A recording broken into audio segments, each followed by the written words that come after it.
Aujourd'hui, un podcast particulier, on va parler des 7 raisons de continuer à se former. Même nous, Céline et moi, on continue à se former. Et la première raison qui est inévitable, c'est de rencontrer ses mentors. Alors, je fais une petite digression pour saluer mon fils Lucas qui est avec nous, qui est à côté de moi, qui veut regarder comment on produit un podcast. Donc, je lui montre du début, du moment où j'enregistre. On va après faire le montage et après la diffusion, mais ça, bon, voilà, c'est plus pour lui montrer. Ça, j'aime bien partager ça avec Loulou. Donc, je lui montre aujourd'hui, donc il est à côté, vous l'entendrez pas, mais sachez qu'il est là. Donc, première chose, c'est rencontrer ses mentors. Ces mentors, c'est vraiment les gens qui vous inspirent, les gens pour lesquels vous suivez les photos, les gens pour lesquels vous êtes prêts à faire des kilomètres pour les rencontrer. Des gens qui parlent, des gens qui comprennent ce que vous vivez, des gens qui sont là pour vous. Et ça, c'est vos mentors. Pas besoin de les avoir déjà rencontrés, ce qui compte c'est que vous ayez envie de les rencontrer, vous leur avez peut-être déjà fait un email pour leur dire que c'était inspirant pour vous, et il y a de fortes chances que vos mentors organisent des ateliers, des formations, et ça c'est génial parce que les workshops, les formations sont un bon moyen de rencontrer ses mentors. Et j'insiste là-dessus parce que c'est vraiment pour moi quelque chose d'important. Les formations en présentiel sont un moyen, de rencontrer ses mentors. Et le deuxième point, la deuxième raison, c'est de pouvoir continuer à rencontrer des gens. Ça fait un moment que j'en parle sur le podcast maintenant, mais c'est vrai que la solitude du chef d'entreprise, la solitude du photographe, il est là le problème, c'est que on est un peu tout seul derrière nos écrans, on fait nos photos avec nos clients, on fait la retouche, on fait la livraison, mais on rencontre pas des gens, on rencontre des clients. Et les formations sont là pour vous permettre de rencontrer des gens qui comptent, des gens qui ont les mêmes difficultés que vous, des gens qui ont besoin d'échanger aussi, et ça, c'est génial de faire des formations en présentiel.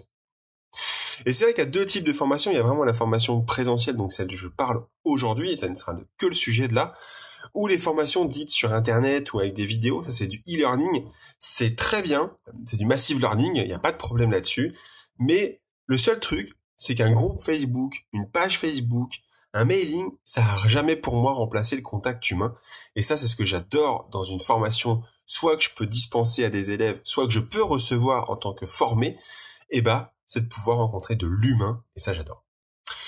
Ensuite, beaucoup trop de gens pensent que la formation est un échec.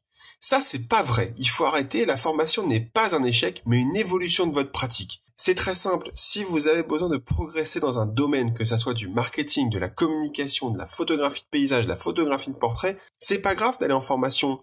C'est justement des techniques simples, rapides et efficaces pour accéder à des compétences qui vous auraient fallu certainement plus de temps à avoir, ou en tout cas faire beaucoup plus d'erreurs que si vous étiez accompagné par un coach, par un mentor, par un formateur de ce domaine.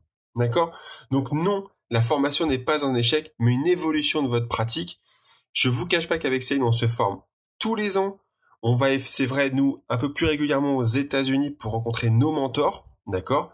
Mais formez-vous. Il y a plein de formations en France, en présentiel, qui vous expliquent comment dépasser certains caps, comment faire évoluer votre entreprise, comment faire évoluer votre pratique de la photo, comment faire évoluer votre studio.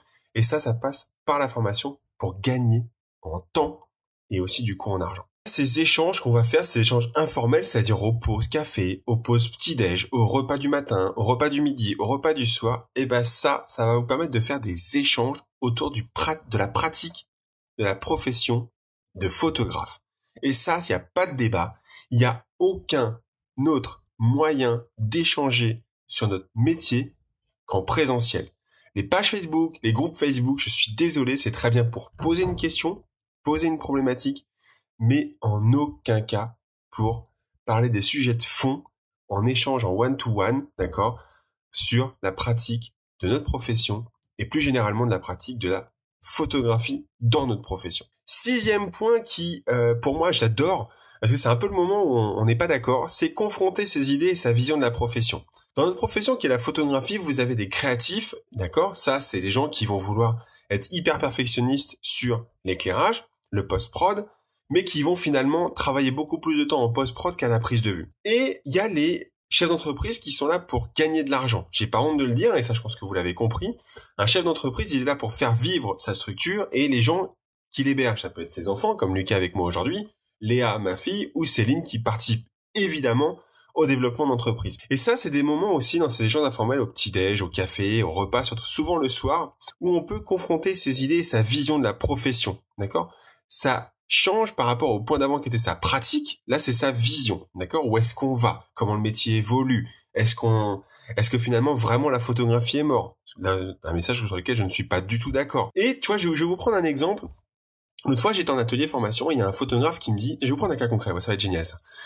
On était en formation avec Céline sur un workshop extérieur, et on entend les photographes dans la salle dire, donc on est en général 8 à 10 dans les groupes, c'est toujours très sympa ces échanges, et il y a un photographe qui nous dit, bah écoutez, moi voilà, à chaque fois que je vais à la banque, j'allume le voyant rouge, et du coup, je peux plus emprunter, je peux plus me développer, je peux plus prendre de crédit, je peux plus développer ma structure, et du coup, je me trouve un peu au pied du mur. Et en fait, il faut vraiment imaginer que, alors, ce sujet-là, ça a déjà fait le sujet d'un podcast avant, mais ça, la problématique qu'a posé ce photographe-là, c'est-à-dire quand je vais voir ma banque parce que je suis photographe, j'allume le voyant rouge, et ben ça pose un vrai problème et ça permet d'échanger sur sa vision de la profession.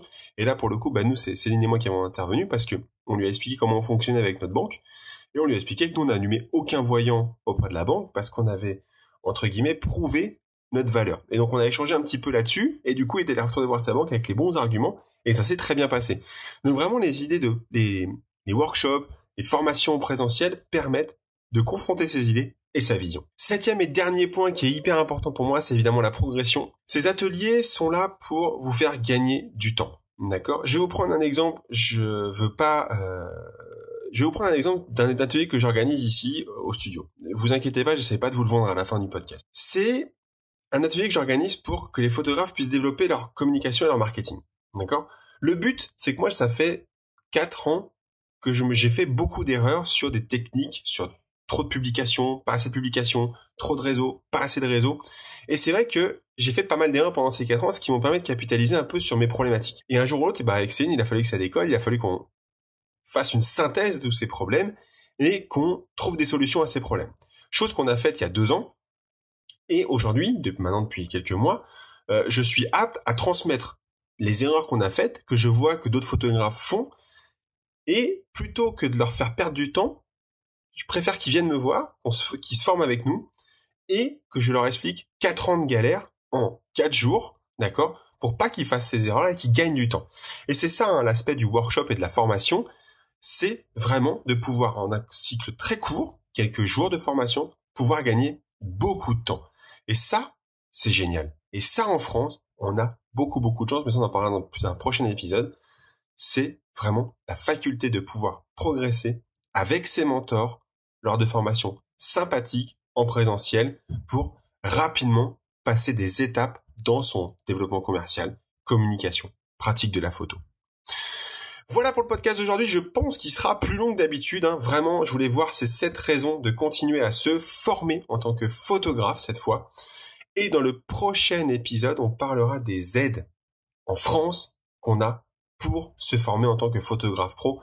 Merci à tous de nous écouter, vous êtes de plus en plus nombreux. Merci de laisser un avis sur iTunes, d'accord? Ça vous prend 3 minutes, ça nous fait gagner beaucoup de temps. Et merci, j'aimerais passer avant la fin de l'année les 50 avis, donc aidez-moi à le faire. Ça sera avec beaucoup de bonheur qu'on pourra fêter ça ensemble. Je vous dis à très bientôt au Salon de la Photo pour des conférences qu'on organise bien évidemment. À très bientôt, ciao ciao.